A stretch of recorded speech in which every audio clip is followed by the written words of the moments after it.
Hi there, I'm Angela. Welcome to the channel or welcome back. Today I'm going to be sharing the smallest fabric haul ever.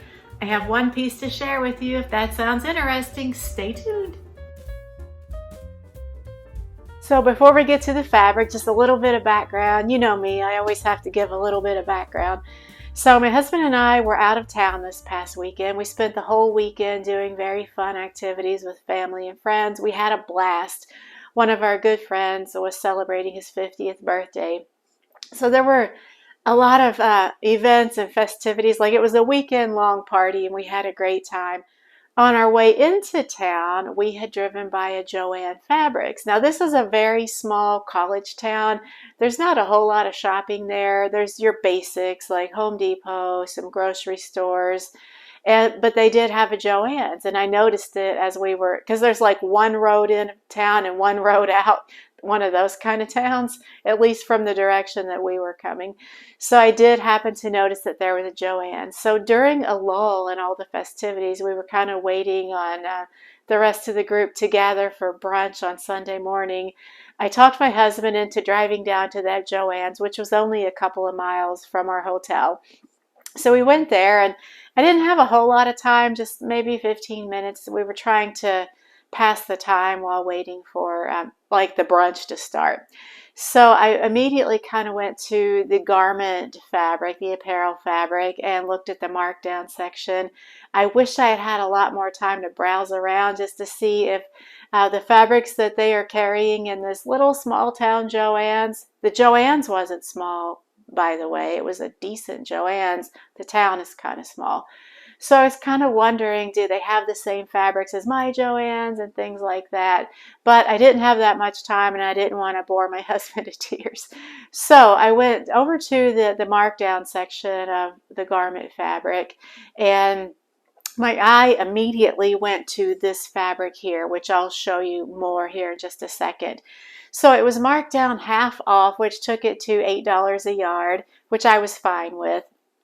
It's a polyester crepe. I'll put all the details in the show notes, but it's a nice fabric. It feels good, high quality. So I grabbed the bolt and kind of thought in my head, like, what kind of things I might make out of it, how much yardage would I need. So I had her cut me, the clerk cut me 2.5 yards, and when I got up to checkout, it was marked down even further. So I paid, like, I think it was $5.60 per yard, or maybe $5.80. I couldn't even believe it. So needless to say, I was like ecstatic about that. This is the first piece of fabric I've bought in almost 3 months. I really am trying to sew through my stash and to maintain, like, get my spending habits under control. Plus, at this time of year, any discretionary money, like my allowance, as we call it here, I'm spending on the garden because it's just that season. So I haven't bought fabric in a long time. This was like a real treat. I can't wait to unwrap this and show you. So just one more minute. So not only am I trying to keep my spending under control, I also haven't been sewing that much, kind of for the same reason. It's gardening season, so I'm kind of on a slowdown with my sewing. So just kind of, as you guys, if you've been watching the channel, are probably well aware. And then also because I'm just trying to sew through my stash. I have a lot of fabric here. I really, really want to sew through it. Either sew through it or be ruthless and donate the pieces I'm pretty sure I'll never sew. So this piece of fabric was like pretty special to me for those reasons. So all that out of the way, let's look at the fabric. It's a 58 inches wide polyester crepe, and actually the content said 100% polyester filament. I am not sure if that's just polyester using the full terminology, or if polyester filament is different from like the regular polyester that we use. If you guys know and you'd share it in the comments below, I'd appreciate that. Illuminate all of us. It was a new term for me. When I think of the term filament, I think of what my husband uses in his 3D printers. So, okay, enough of that. Let's look at the fabric. This is called, I think it was called Watercolor Leaf. So it's got like a soft black background with leaves on it that do look watercolor painted in tones of blues, greens, this sort of brownish rust color.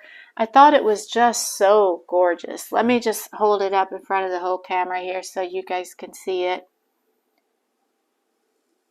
So I did get 2.5 yards. And I also went ahead and looked through my pattern stash and picked out a few patterns that I think would go wonderfully with this. So I'm going to show you those two, kind of give you an idea of what my plans are. So give me 1 second to pull those out and we'll take a look. Oh, and by the way, before we look at the patterns, these colors are in my color palette. So as you may know, I had my colors done last fall and it was a really fun experience. I'm glad it was a birthday gift from my husband. I'm glad that I did it. It was fun. And I do find that I keep those colors in mind when I'm purchasing fabric or ready to wear clothes.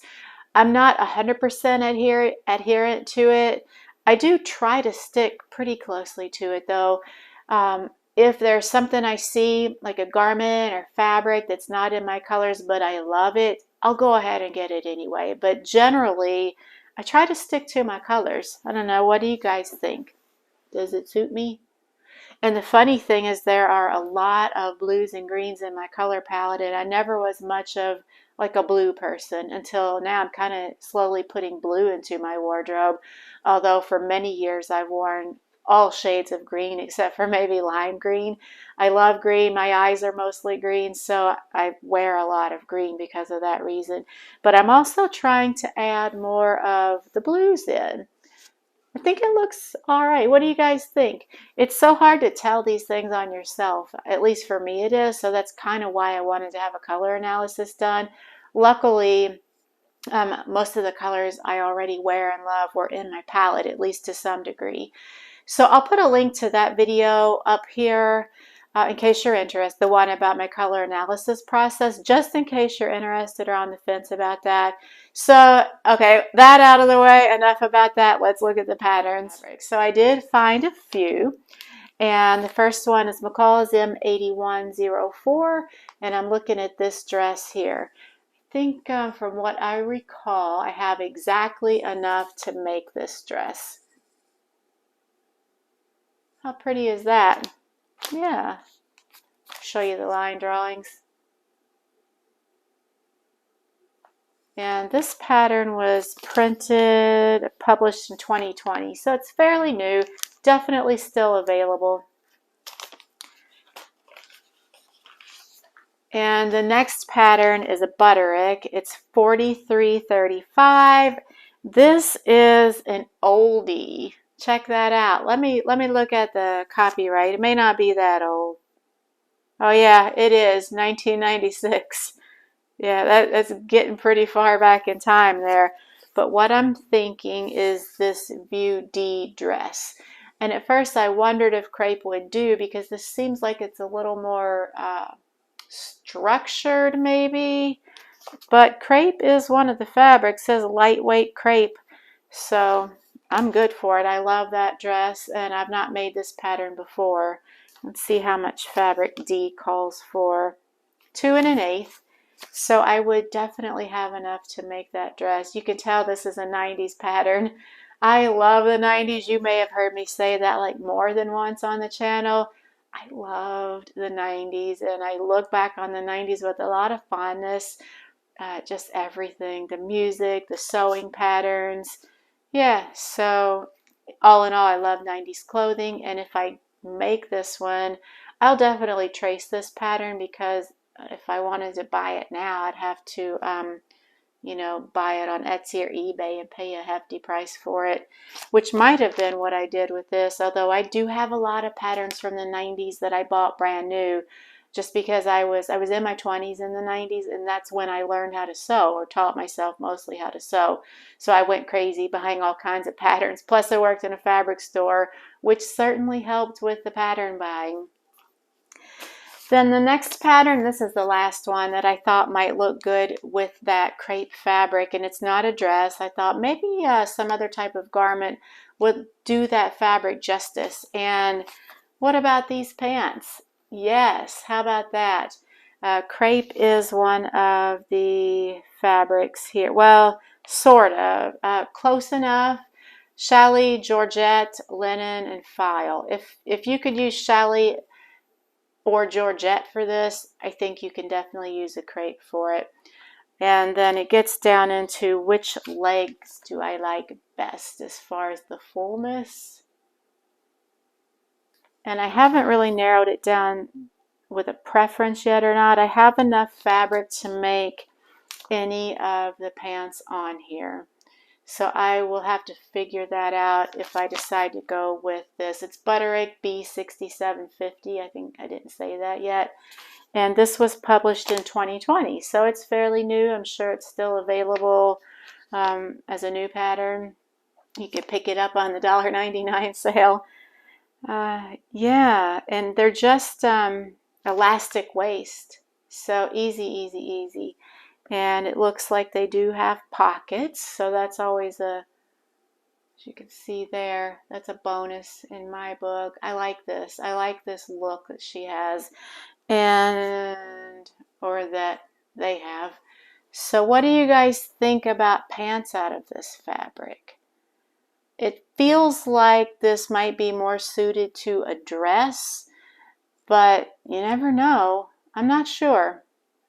Maybe it's too busy for pants. I don't know. I think it would make a nice pair of wide leg pants like that. So that's all I have. I hope you found that interesting and maybe helpful. I'll put a link to the fabric in the description box below. It looks like it, although I bought it in store, I think I found it also on their website when I kind of afterwards looked it up just to get more details about it. So yeah, I'll put a link to that, and I hope that you're having a great week, and I hope that you'll tune back in this weekend for Friday Sews. I'm kind of toying with the idea of doing like a live Friday Sews where we are conversing in real time on the video. I'm trying to work up my courage to do that. Either way, if I don't do that, there'll just be like the regular Friday Sews with the live chat, like in, the chat box on the side. But maybe it'll be a full-on live. I don't know. What do you guys think? Let me know if that's something that you'd be interested in, and maybe we can try that out. And until then, I'll talk to you later. Bye.